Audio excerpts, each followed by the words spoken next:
Food Explorers. Today we're going to have a little slightly different video, and it's going to be all about my ascent up Mont Blanc that I took part in on an expedition at the end of May and June of this year.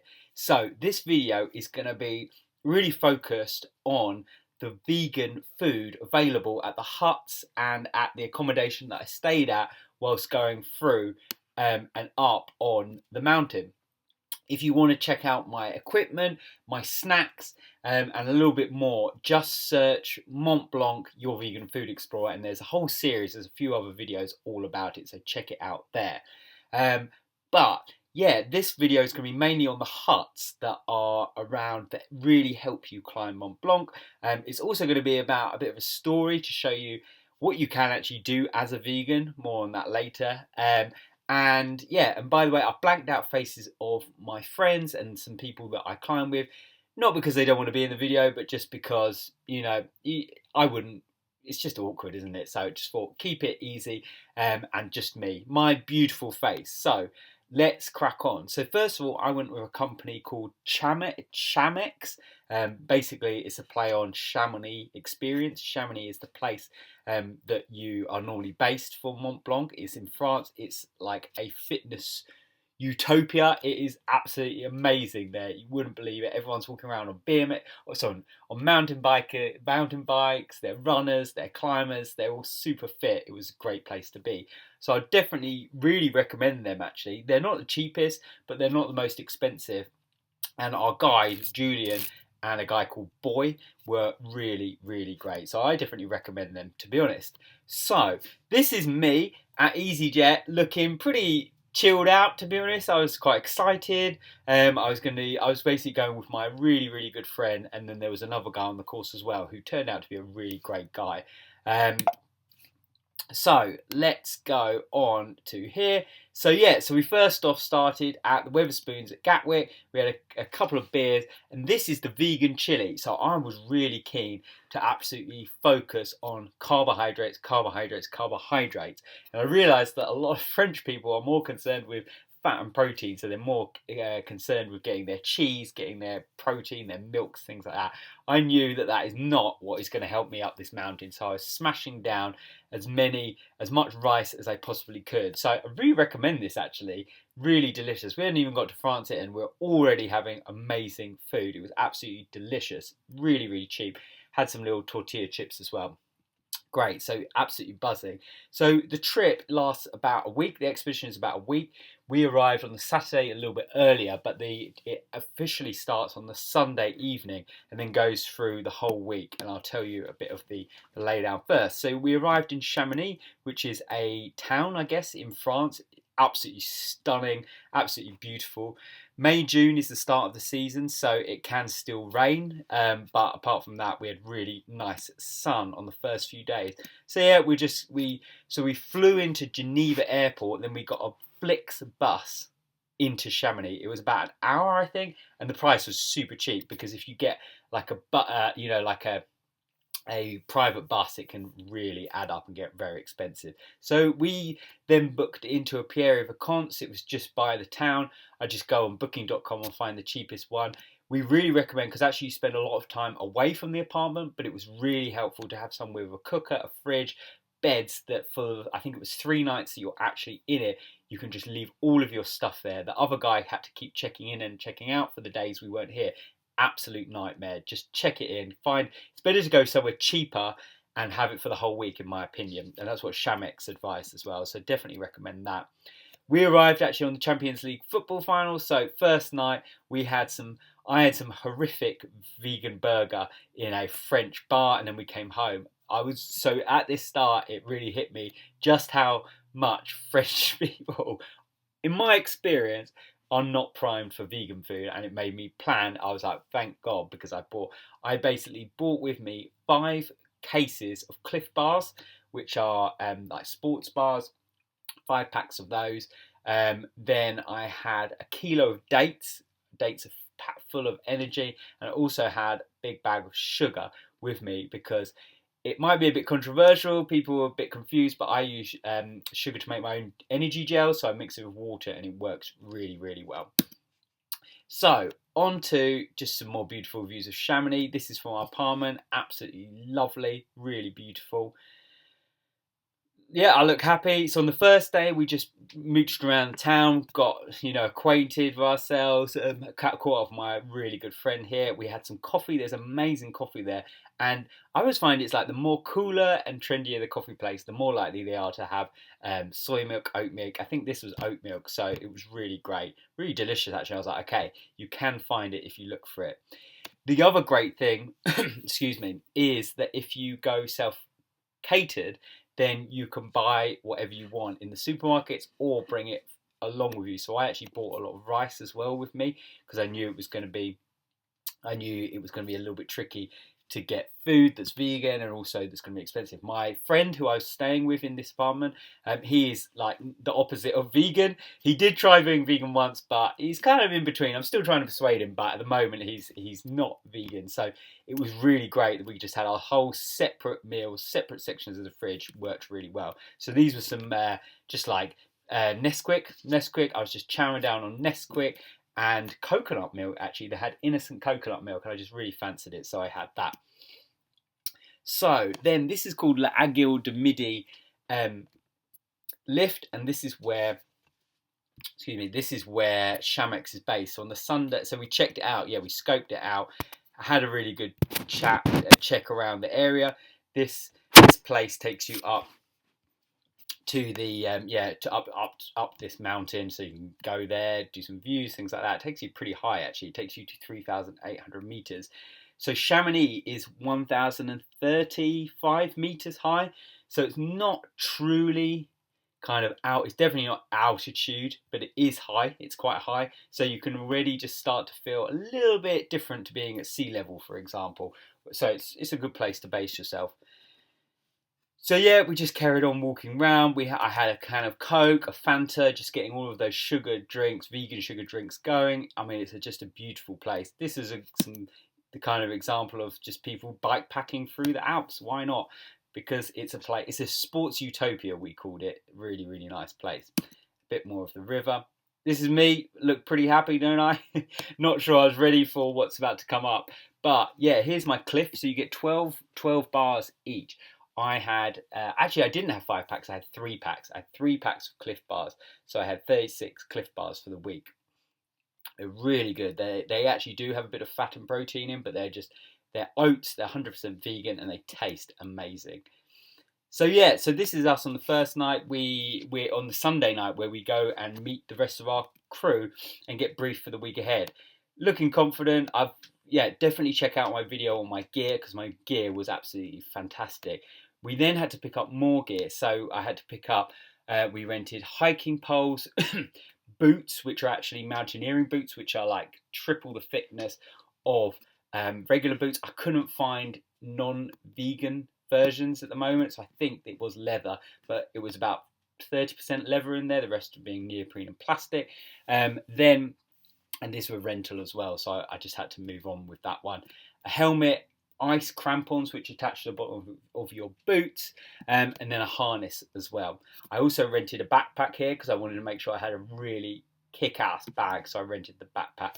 This shop is right next to Chamex, so you can just have your briefing with your team and then go straight in and rent all of your items, which is great. It's not cheap, but I don't think you're going to find anywhere cheaper. So it costs about €240, I think, for the week to rent all of that, and then a little bit more for the bag. Right, so yeah, here's all the gear. You got the crampons which go onto your boots, blah blah blah. Let's crack on. Yeah, really nice, kind of getting a bit excited now. So the next day we met up. So this week is split into 2 parts. First, you have to acclimatise. So we're going to be going up to Mont Blanc, is very high, 4,800 meters. Actually, that's not true. It is 4,809 meters. So you need to prepare yourself for the elevation. So you first go and climb Italy's highest peak, which is called Gran Paradiso, which is at 4,061 meters, and you stay at a refuge at 2,710 meters which we'll come to. So this, and then we do our approach for Mont Blanc. So we all meet in the morning and we've got all our gear, really, really excited. And then we drive through the most stunning scenery ever. We go over the border, we go through the Mont Blanc tunnel, we go over the border into Italy. It's just incredible. Here we are at the bottom of the Gran Paradiso National Forest. So at the moment we had a massive monster meal of Nesquik and rice and coconut milk in the morning. Then in my pockets that I had on my backpack, I had the Beta Fuel bars, and I also had Cliff bars packed into my rucksack, so I can eat the Beta Fuel, which are made by Science and Sport, and then when I need a fill up, I then swap to the Cliff bars, and then I can keep recycling them through. Yeah, really excited, absolutely beautiful area. Here we go, we're the lads, we're ready to go. So we pushed on up actually at a hell of a pace, and for us guys that weren't used to the altitude, it was hard going, really great. Our heart rate was just insane, but we pushed up that at ASAP, and we had all of our gear in our bags. So we then went to Rifugio Federico Chambert, which is at 2,710 meters. And if you can see my mouse, the actually it'd be better here. The Gran Paradiso is then, you have to go up here, up here, up here. Then you go round a glacier here, a huge glacier up to here, and then round the back here, and it's up here somewhere is the peak of Gran Paradiso. So we slept at 2,710 meters, which is great because your body starts making more red blood cells. It starts adapting to the elevation, which is essential. But it makes everything feel 5 times harder. So if we'd been doing this at sea level, it would be so much easier, but it was really tough. Here I've got my hat, key, I'm bald, so I've got to protect the noggin. Then I've got my sunglasses. These were a company, which I can't remember what they're called now, but they're French, and they're really, really good. And you want to get category 4 sunglasses. And they're because basically the sunlight is so crazy that it's so bright that it can damage your eyes. So you need to make sure you have good protection. I will try and find the name. Oh, that's it. Julbo category 4 sunglasses. They're amazing, really, really good, and they have eye protection on the side. And then I have my Berghaus, Berghaus fleece, which is also great. So yeah, you can see the terrain here. It's going from stones, then all the way to glacier, then to full-on snow. So this is still the evening. We're here chilling out, taking some photos before dinner. I was just topping up myself up on my Cliff bars, things like that. We're just taking some photos. So the great thing of traveling in the Alps is that, excuse me, compared to places like the Himalayas, they have so much infrastructure there. It's really basic, but it is infrastructure, and it means that you're not pitching a tent, sleeping in a bivy bag, building an ice hotel or something crazy like that. So they have these huts. They're not cheap, and they do get booked up a lot. But if you book through a company, they can assure that you get a space in the hut. So this was the Rifugio Federico Chambert, and basically they give you a set amount of food. When you're up there, normally it is a dinner, so you normally get a dinner and breakfast included in the price, and then lunch you either bring your own or you can pay for it. It's not cheap. If I zoom in here, so, and also there's like 0 vegan options unless you call ahead or speak to them really nicely on there. Fortunately, I spoke to the Chamex, my company, before I went and said I'm vegan. So everywhere, it was really funny. They go, you are the vegan. And yeah, I had the piss taken out of me a little bit, but I just joked back to them, make fun of them somehow. It works really well. And I think it definitely builds a thicker skin for me anyway. It was really shocking actually being in France and Italy, how especially in these areas, it's just so reliant on dairy and meat. It was crazy actually, and it was quite interesting to show them when I was saying, you can just give me the bread or the pasta. That's all I want. That is vegan. They're like, we can't cook vegan, but actually here and everywhere, they didn't say I can't cook vegan, but there was a bit of resistance. But the cooks, they loved it, and I went personally into here to say thank you so much, and they loved it, because I don't think they get many vegans coming through. So here, there's always pasta, basically. We're in Italy, so I couldn't have not go with some pasta. Obviously, check that it's vegan pasta and has no milk in it, but they made me some really delicious food here. And so the best thing to know is that you can get food here. It's really, really great. You can obviously bring as much as of your own food with you, is a good idea, to supplement it depending on how much you want to eat. But here's the pasta. It's sideways. Don't know why it's sideways, but you just have to tilt your head. But yeah, this was just pasta with a really light tomato sauce, and it was delicious. It was absolutely delicious. It really just shocked me how expensive it is, but this is because most of the food is helicoptered in, so it can be really expensive. But also cans of Coke. What made me laugh is people were drinking Diet Coke. I was like, we need as much sugar and calories as we can, and we're not drinking for today. We're drinking for 4 days' time for energy. You know, anyone who's done enough training for this kind of trip should be in great shape, should be able to smash this out for 1 day. But can you smash it out on the 5th day when we're actually summiting Mont Blanc? You're drinking and eating for then. You're drinking, eating, and sleeping for then. So you've just got to keep that in mind. And I've been fortunate to do a lot of cycling, long distance, and multi-day events, so I know how my body reacts. So I was getting as much sugar and carbohydrates in as possible. Also, my top tip is take as much of the kind of free stuff. So like when they put the bread down, just smash it out. Some people I found, they're like, oh no, I don't want the bread. So eat their bread if you're trying to get calories in. Also, the sugar on the side it's really funny. Everything else costs a fortune, but the sugar, they have these huge glass jars of sugar on the side, and I was like, that's like 1,000 calories there. So I take that, mix it in with my water. It was fantastic. Just give me that little bit of a top up. Obviously, we're in Italy, so the coffee was top draw, even though we were at 2,700 meters. So yeah, 2,663 basically. So 2,700, they say, pretty high. More photos of the summit. So we're in the evening now. So that was my lunch for evening. You can kind of see I have the same meal, but reformulated. It is pasta with bolognese, and yeah, I loved it. It was really, really nice. They put a little bit of oil on there.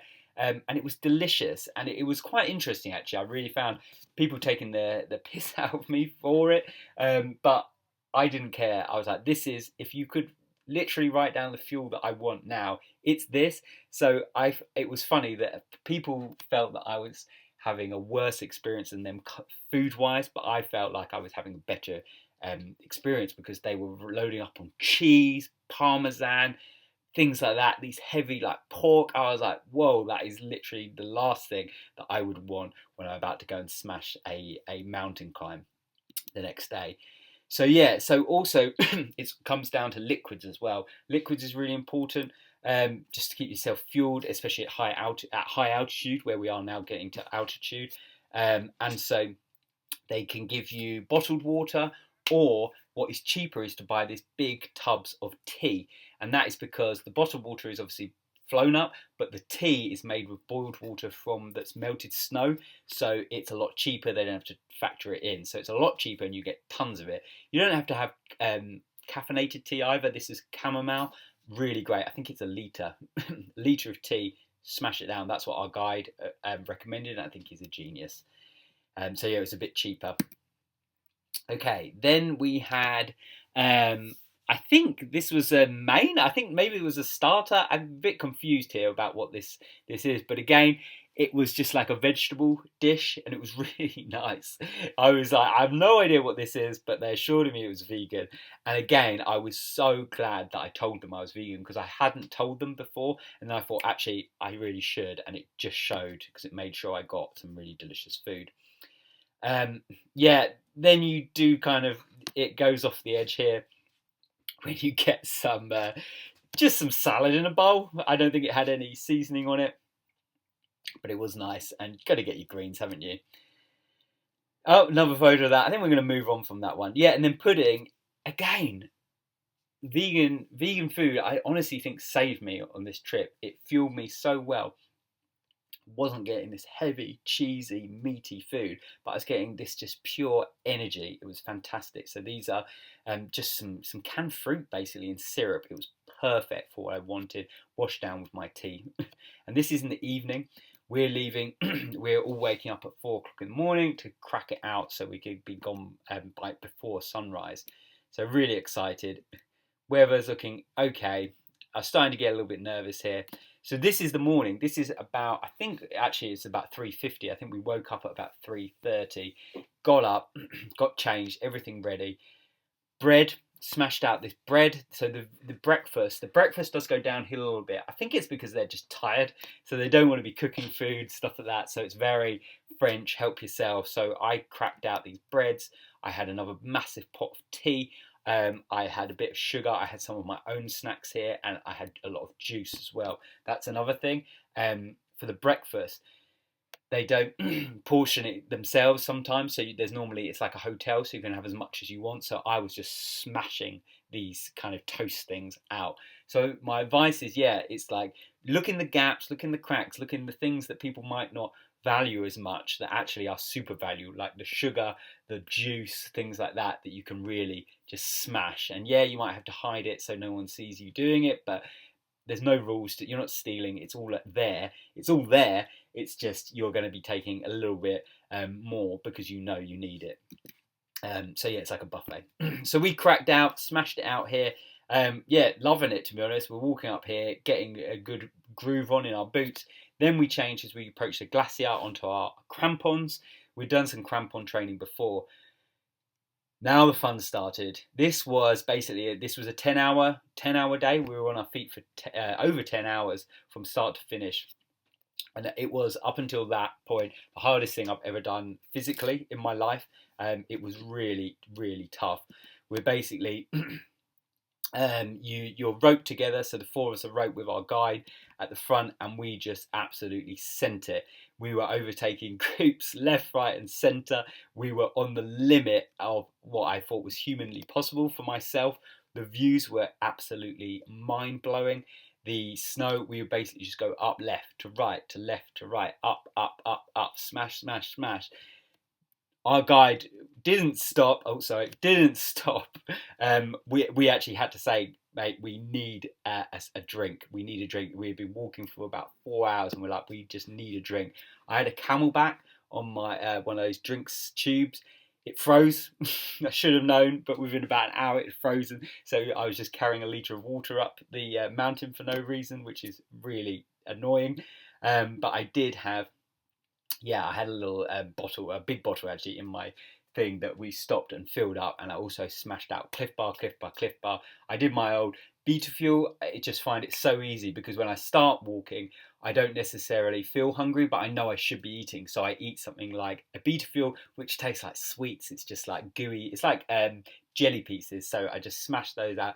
Then when I actually get a little bit more into it and want solid food, I then moved on to the Cliff Bars and the dates. And I'd also packed, I think, an apple from the morning. So I cracked that out as well. Really interesting how other people approached it, and I definitely think that my way really was fantastic. We summited the Gran Paradiso. Is the most insane climb I'd done to that point. You go up gravel, then you go over a glacier, and then at the very top you then have to do this pretty sketchy climbing up actual rocks, and you're roped together, and you can put your rope onto these hooks, but it's not like proper rock climbing. And they're huge drops, but it got the energy, it got the adrenaline going. Then you go up to the Virgin Mary statue, and we look really happy here, but my word, it was a storm. I think they'd said only one other group summited that week, or that day definitely, and I think in the previous week as well, because the weather had been so bad, because it's so early in the season, and we saw loads of groups turning back around because they'd started later and hadn't been going as fast. So yeah, here's just some of the views. It was just stunning. Like, it was super steep, but really beautiful. So once we get to the top, it is straight down. We did stop off at the refuge, but only just to pick up our stuff that we'd left there and have a quick cup of tea. apart from that, we had to get down. As our guide said, the more time you spend on the mountain, the more tired you're going to get. So yes, you have to push yourself hard, but it's going to pay off because you're spending less time on the mountain, and we can get back to the car and get back to Chamonix. So that is the Gran Paradiso. This is us at the end with my friend. We're so pleased we did it. As I was saying, we smashed it down through this forest. I mean, even just walking up to the refuge was beautiful, once in a lifetime experience. We saw ibexes, we saw marmots, we saw just goats. It was just amazing. And for a vegan, I felt really like blessed to have seen all of that stuff. And I said to them, I was like, "Don't worry, I'm vegan. You can come near me," etc., etc. Just a bit of fun.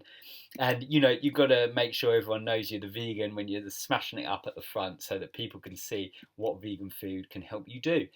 Yeah, the water is just amazing. So this, compared to our photo at the start, we are broken men. We are really, really tired. We'd been on our feet over 10 hours now, of just non-stop vertical stair climbing. Really great time, and actually it really pulled us all together. I was with my best friend, but also a guy that we met like 2 days ago, but he's a really nice guy, and we were just all on the same page, so it worked really, really well. Okay, so that was, I think, takes us to the Tuesday, I think. So then this day, we were either going to do some practicing of our crampons or just some climbing. And actually we did some climbing practice. It's about 10 minutes outside of Chamonix. Really amazing area. And you can see here, we just did some rock climbing. I've done rock climbing when I was a bit younger, so I was a lot more experienced with the knots and the climbing. I'm also lighter than everyone else apart from our guide. So I was just loving it here, getting back into the groove. And it escalated pretty quickly, but what a way to bring the team together. Obviously, me and my friend have known each other for, I think, well, God, almost 30 years now. But this other guy we had hardly met. But when you roped up together on a steep, hard-ass climb, what other better or team building than that? It was fantastic. So here, in my head, again, I'm thinking I did drink enough just the day before, because I drank so much when I got home, and I had a massive meal of pasta and sweet corn that we cooked back at the apartment. But I'm thinking I still have to climb Mont Blanc here, so I need to smash it out. So I took as many dates, Cliff Bars. I took some beta fuels as well, and I took them in my bag, and I was just cranking them out. And it was really interesting because people would laugh at me. "Why are you eating? We're not doing it. We're just climbing." And I was like, I just laughed, to be honest. I said, "Guys, you do what you do. I'll do what I do." But it paid dividends because this is supposed to be the rest day, so I'm making sure I'm taking in glycogen, I'm rebuilding with protein, making sure I'm fueled up, replacing all of those calories that I've burnt, so that I don't start having glycogen depletion and things like that, which would be absolutely critical for endurance, multi-day endurance events. So yeah, absolutely loving it. Legs are starting to come back to life again a little bit. We're starting to smile again, and we're thinking, do you know what? We can actually do Mont Blanc, because Gran Paradiso is seriously hard. Gran Paradiso is 4,061 meters, so over the 4,000 meter barrier, and yeah, highest I've ever been by quite a considerable amount.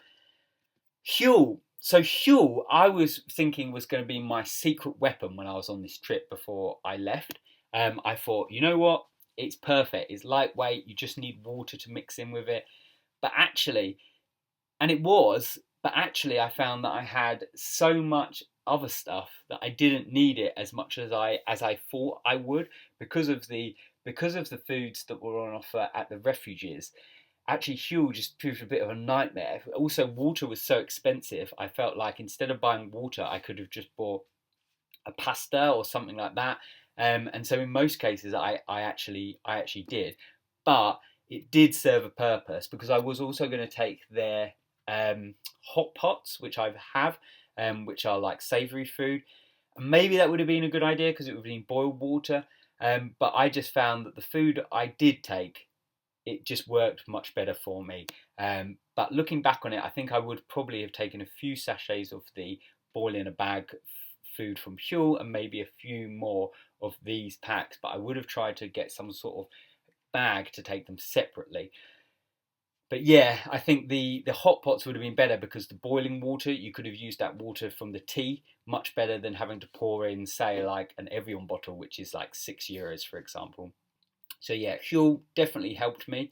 I got the nickname Cliff while I was away because the amount of Cliff bars I ate, but I did drink Huel when I could. Actually, Huel was more used for when I was just around town because I could take this and smash it out when we were having our briefings and meetings and things like that.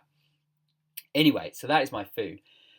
So then we moved on to that evening. We had a really big briefing. This is when stuff started to get really serious. This is the Chamex offices, which you can tell is pretty cool actually. They're really nice. I felt like I was going into war at this moment. We were all sat round after a great day out, but we know what's to come now that we've kind of acclimatized up going up around Gran Paradiso. We had our new guide because it's a one guide to two people ratio, so there are three of us. So we had to have two guides, which is great. Another great thing of Chamex, two guides per person. So our friend here, my friend and I were roped up with our lead guide Julian, and then the other guy was roped up with one guide. So for him it was great. It was a one-to-one guiding, which is great. So we're just looking at the map and seeing what kind of challenge we've got coming up. We then, the three of us, went out for a meal in Chamonix. And now Chamonix is a classic like ski resort town in that what does it serve?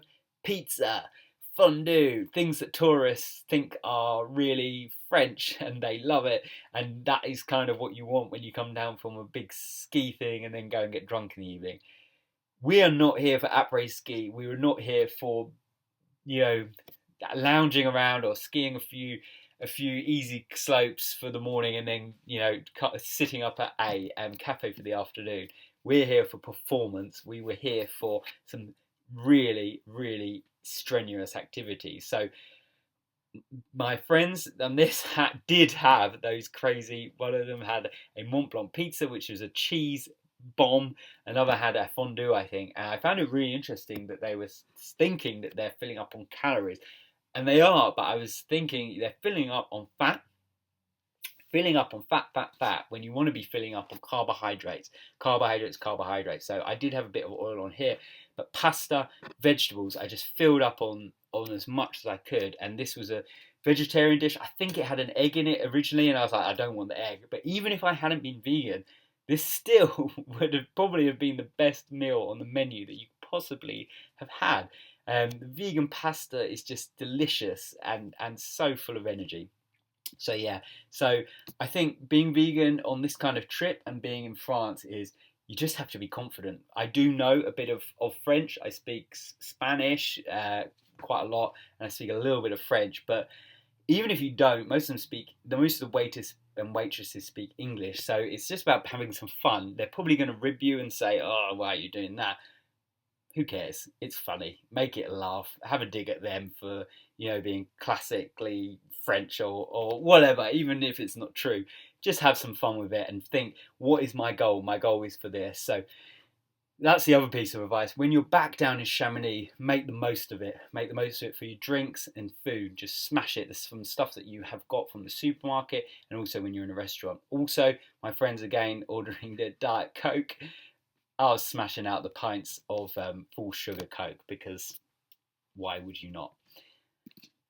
So now we get on to the night before. I'm really nervous at this point. I look excited. I was absolutely bricking it.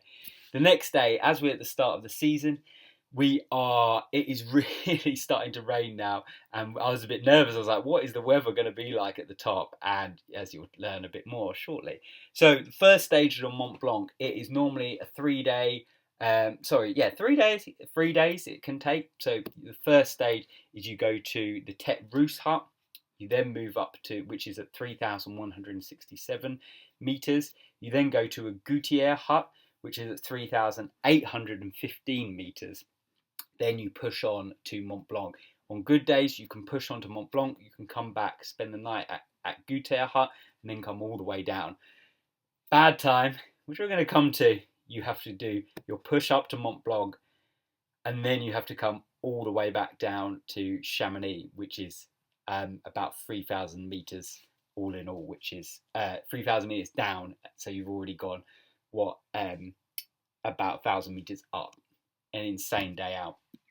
But to get to your first stop, we rented a little guy who took us in his 4x4, took us as far as he possibly could. It was great, but then we just had to hike.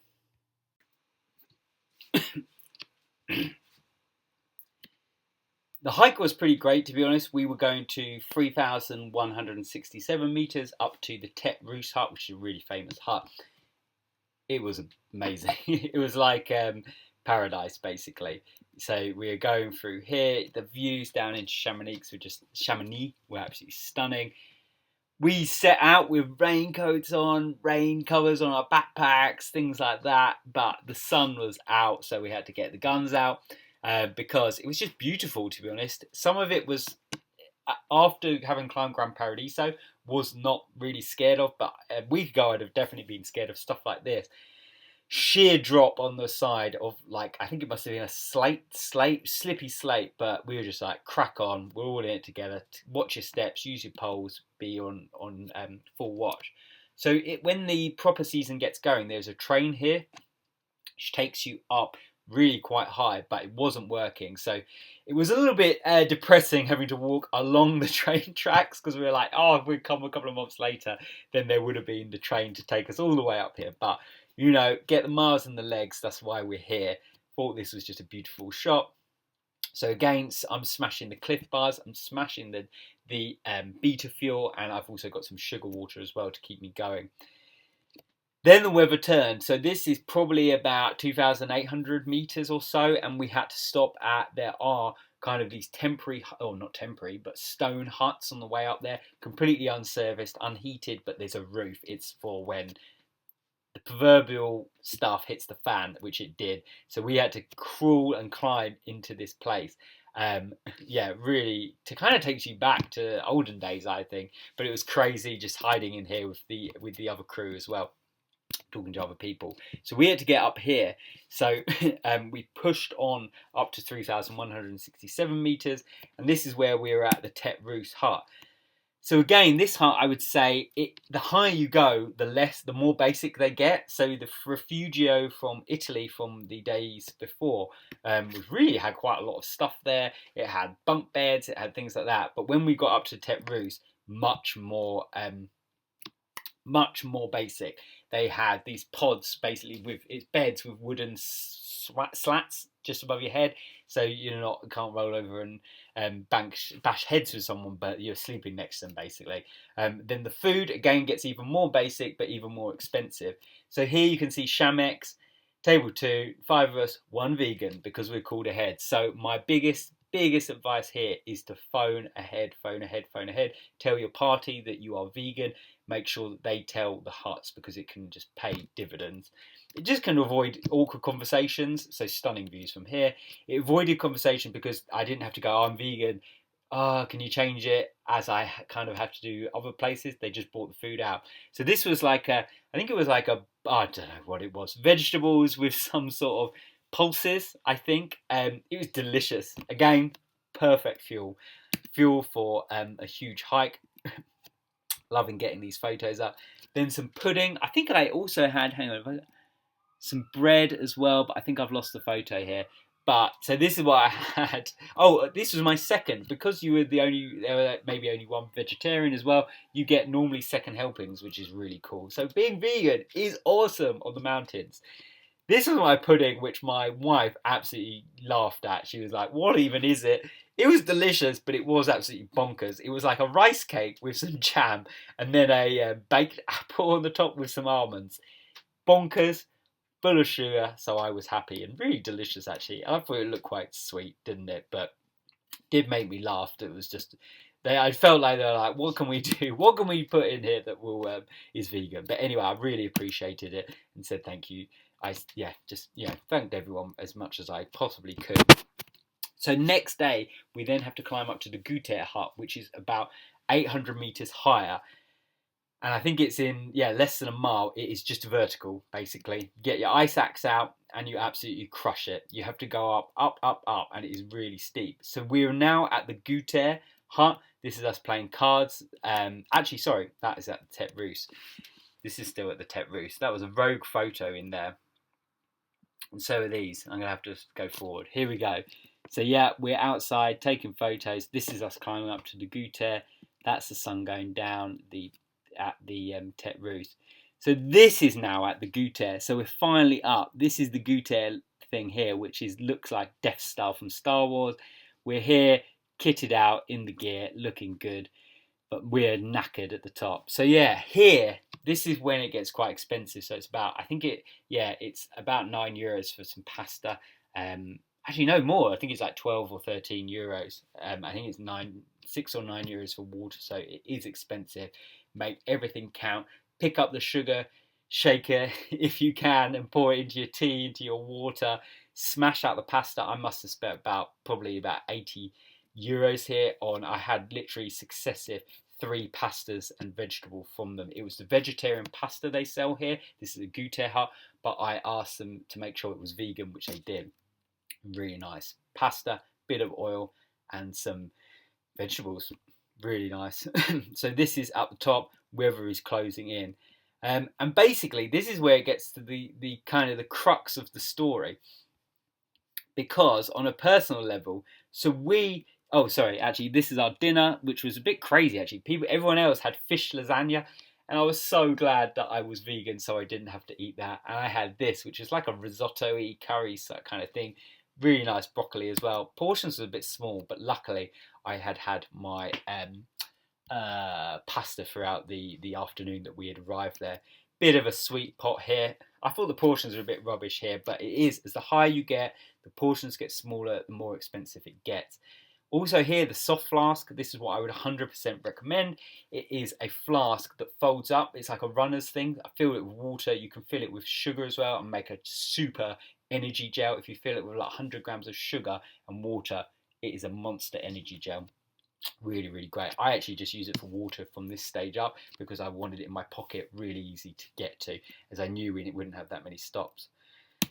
I mean, paradise, right? Absolutely beautiful. So this is the morning. So basically, to cut a long story short, as this is a vegan YouTube, I will tell the story though. Basically, the weather was the worst our guides have ever seen. It is the start of the season, and loads of groups had left from the Tête Rousse to go back down because basically there was zero chance of summiting. But we said, in the film, do they go down or do they go up? They go up, and we were here to climb Mont Blanc, so we went up to Goûter with a handful of select groups. We were now all super psyched, super serious. This is we woke up at 1:50 in the morning to push out for 2. Had some breakfast again. I just smashed out as much bread and those weird hard breads as I possibly could. I downed actually a drink with some sugar in just to get the energy going, get it pumping. I had a cup of caffeinated tea as well. And also a trick our guide said is to get that tea. I think our guide loved tea. Is to buy a thermos, fill it up. It's so great. Not only is the tea cheaper up here, but also they will fill it up for you in the morning and leave your thermos out, so you can put it in your bag. And my word, when we cracked it out up in the mountain, it was a game changer. It was so nice, so nice. So we set out, and I have never ever seen such bad conditions in my life. It was crazy. It was absolutely insane. I think it was 60 kilometers an hour gusts of wind, and it was minus 15 with the wind chill. And it was cold. We could hardly see anything. I was loving it because I was like, this is the whole reason we came on this trip. I do have a video here. Let me play it.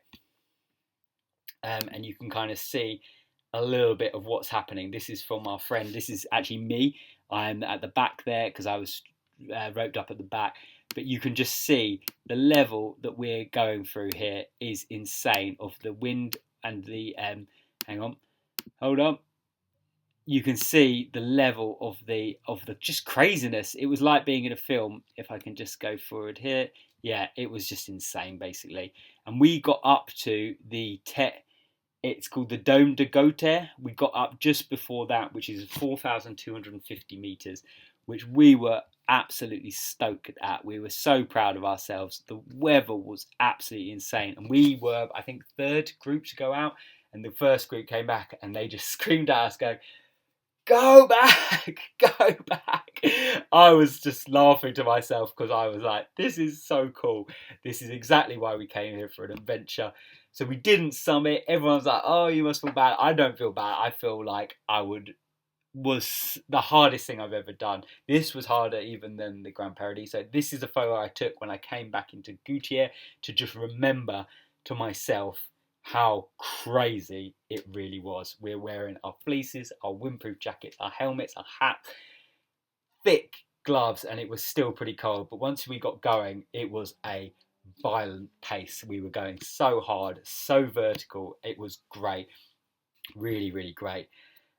So we got back and we thought, great, we're going to have a nap. We're going to just chill out. No, not going to happen. Our guy was like, we need to get the hell down here, because we had waited until the Friday, so the Saturday morning, and the course ends on the Saturday. So we smashed it down. This is back down at the Tête Rousse up to the Goûter Hut. So you come down here. It's terrifying, but you just put your head down. It's crazy. Like now when I think back on it, I'm like, why was I not careful? But I was careful in the moment. You just have to trust your instincts, trust your training, and go for it. So we smashed it down to here. Then we got to here. I think we did have a no. We didn't stop actually. We just kept going. We kept just going right down to past Tête Rousse, and you can see this again is another 10-hour day. So we did in the end, I think 2 10-hour days and a couple of like 6 to 7 hour days, which pretty brutal to be honest. But I loved it. You can start to see the weather just gets better and better as you go down. So still at that point, no one had summited that season. I think now, I mean, I'm recording this on 20th of August. I'm sure people have summited by now. But we will be back to tackle it again in the future years. My friend and I, and probably the other guy as well, really got on well with him. He was a lovely guy. And just a great attitude, fighting spirit. It's what we love. Just walking down now, I was just like, we're here. We've done as far as physically was possible to go. Our guide fell in a crevasse on the way back down. These crazy stories. It was just such an adventure. The wind was just insane, but it's just so much fun, and it's exactly why we went to there. So you can see here, this is me. This up here is the Goûter Hut, I think, or just there. It's a mission. You can come down. It's doing sliding, so it does speed it up. We then had a pint and some food at a restaurant down on the way back to Chamonix. And again, just had to laugh. I was like, the only option was vegetarian, so they changed it for me, but it was great. Pint of beer and this pasta. I mean, what could you possibly want more? This is my photo when I got home, and I'm just sat there like, oh my Lord, I'm still alive, and we did it. This is me and my friend climbing up to the Goûter Hut. Nice photo there.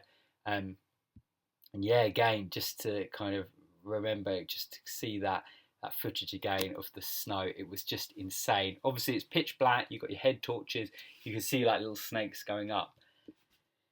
So in summary, I would say, yeah, it's an epic trip for a vegan. I'm just going to put it on that photo. Might bring myself down here a little bit more. I would say it's an absolutely epic trip, regardless of whether you're a vegan. It's totally doable as a vegan. Totally doable as a vegan. You do need to plan. My big, I guess, takeaways from this is go in with a positive mindset. Take as much food as you possibly can, even the basics, because it's going to cost so much more to buy it there. Get a proper suitcase and fill it with your rice, your Cliff Bars, your Beta Fuels, your energy drinks, your sugar, your dates, everything that you think you like. Maybe some Huel. I would recommend it just because it's so light and it does have a lot of nutrients in it. I would also bring your pasta, your sweet corns, things like that you can have, and your tomato sauces, as in chopped tomatoes that you can then cook when you're in an apartment. 100% recommend getting an apartment for the whole week. I 110% recommend getting a Chamex, going with Chamex. They don't sponsor this. In fact, it's the opposite. I paid a bloody fortune, quite a lot of money to go there. But yeah, we had a guy called Julian, really great. I recommend telling them that you're vegan and they can phone ahead on to the huts. I also recommend just making sure you're covered with your own items. I also recommend training-wise, practicing some multi-stage events. I do cycling. I didn't do multi-day hiking, but cycling, the nutrition principles are exactly the same. Thinking about what are you eating now is not for now, but it's for 2 days, 3 days, 4 days. Thinking like that is a fantastic way to think, and it definitely served me well. Fighting off the altitude, I didn't have any problems with the altitude. I had problems a little bit just from at the very top, actually, at about 4,000 meters with altitude, but that was just to be expected. No kind of crazy like and I think that's obviously because we acclimatise, but also hydration and food I do think can help prepare you for that sort of feeling and fighting through it. So yeah, that is my advice on Mont Blanc. Message me. We're on Instagram at Your Vegan Food Explorer. If you have any questions, even if you're not a vegan, please message me. I'd love to give you some advice or from my experience on Mont Blanc and Gran Paradiso. But if you are vegan, please reach out. I can tell you so much more. I've got loads of links, different things like that. So just let me know. That was a bit of a beast of a video. If you're still here, thank you so much for watching. Please drop a subscribe and a like or comment if you're looking to do this sort of thing or you've done Mont Blanc. Let me know down in the comments below. If you're a vegan and you've done Mont Blanc, tell me any tips as well, because I want to go back. We're definitely going to go and do it, so any more tips would be fantastic. Thank you for watching. You've been amazing, and of course, we'll see you in the next video.